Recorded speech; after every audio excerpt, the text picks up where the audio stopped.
Hello, race fans, and welcome to Disc Golf Daily. It is Friday, June 21st, and today we are going to talk about 10,000 reasons Kevin Jones might want to leave Prodigy. We are the podcast that gets you caught up with disc golf news and growth in about 10 minutes. Here we go. Back in 2012, a new disc golf company showed up with guns blazing. They amassed the most amazing roster of players disc golf had ever seen and likely will ever see. Katrina Allen, Paige Pierce, Sarah Holcomb, Cale Levisko, Paul Ulibarri, Garrett Gurthey, Cam Colglazier, Nicola Castro, Ricky Wysocki, Jeremy Colling, and Will Schustrick. At the time, with only a few notable exceptions, those were the best of the best. 5 of the top 10 men, the 3 top women, led by Will Schustrick, who would win 2 of his 3 USDGCs throwing Prodigy discs. Many major and national tour champions threw Prodigy discs. But now it seems that they can't keep talent. There are rumors of dealing in bad faith, poorly made discs, and a seemingly never-ending parade of contract disputes. If I announced on a show next week that there was a player in a contract dispute, no one would be surprised if I said it was a Prodigy player. According to Paige Pierce on the Smashbox podcast back in 2016 when she left Prodigy, she relayed the following story. She was unhappy with things at the company and told them she was thinking about leaving. She had a meeting with management, discussed their issues, and agreed that she would sign for 1 more year and see if they were able to overcome their issues. This all makes sense. This is how you do things. The next day she went into the office and they had a contract ready. She signed it. A year goes by, and from her point of view, nothing has improved. So she says she's leaving, and they said, no, you're not. The contract they had made up said 2 years, despite them agreeing to 1 year. She admits it's on her for not reading the contract, and she's right, but she just assumed they were honoring what they agreed to on the previous day of the discussions. So she spent the next year technically sponsored by Prodigy, unable to accept other sponsorship, but she did not wear their clothes or throw their discs. She's got an ace on film from doubles at Worlds, throwing a dynamic discs mold with a wiped stamp while sponsored by Prodigy. It turns out forcing people to stay under contract is not a good idea. Perhaps that's why DD was willing to let Paige go without a fuss a couple years later. Treating people nice matters. If you mess up, own it.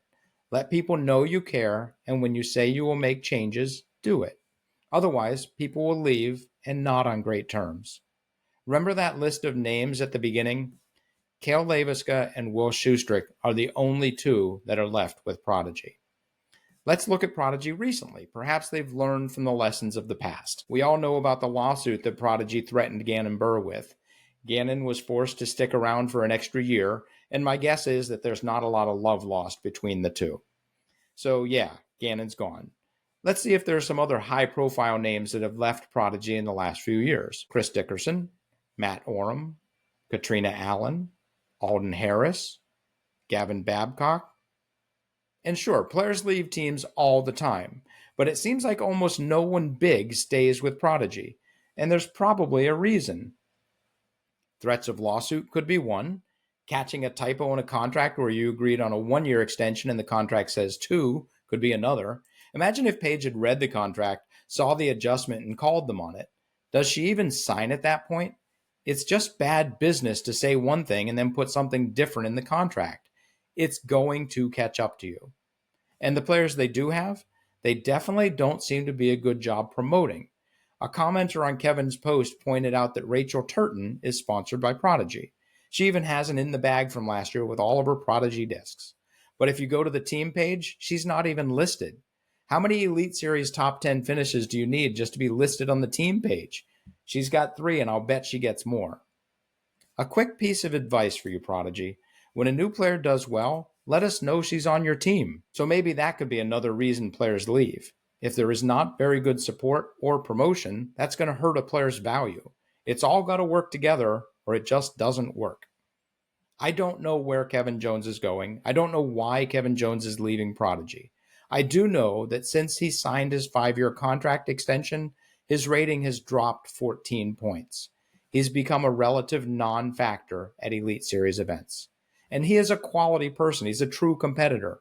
He plays with honor and wants to beat you when you play your very best. And he played even better. Some of his wins on tour were some of my most memorable moments. He is such a class act, and he would be so, so good for the sport. I hope he manages to find greener pastures, gets his love for the sport back, and starts to challenge for wins again. I truly do.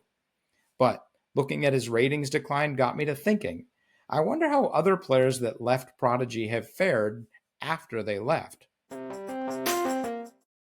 We all know that switching a bag can be tough, but maybe if you switch to a superior disc company, you can actually do better after you switch.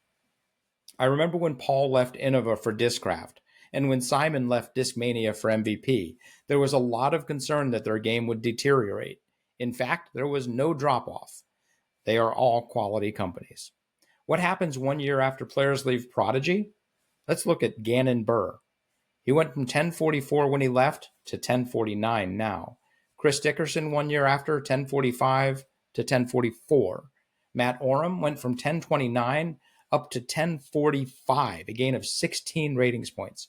Katrina Allen, 967 to 974.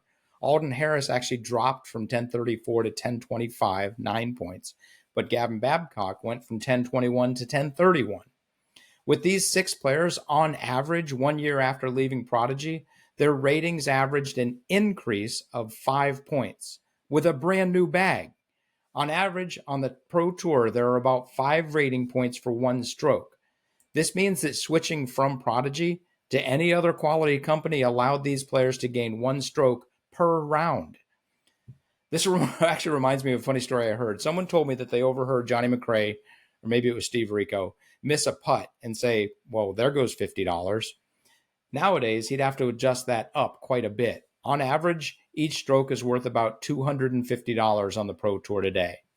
For a 3-round tournament, if you're gaining 1 stroke per round, so 3 strokes overall, you're gaining $750. For a 4-round tournament, you're getting an extra $1,000 just for leaving Prodigy. Multiply this out over a season, and these players are earning well over $10,000 more. Hopefully, Kevin Jones is able to make a switch that rights his ship, gets his rating back up where it belongs, brings him true happiness, and helps him bring us the joy we get by watching him play disc golf. Maybe leaving Prodigy is the best thing a pro disc golfer can do. And maybe Prodigy can use this as a lesson to right their ship.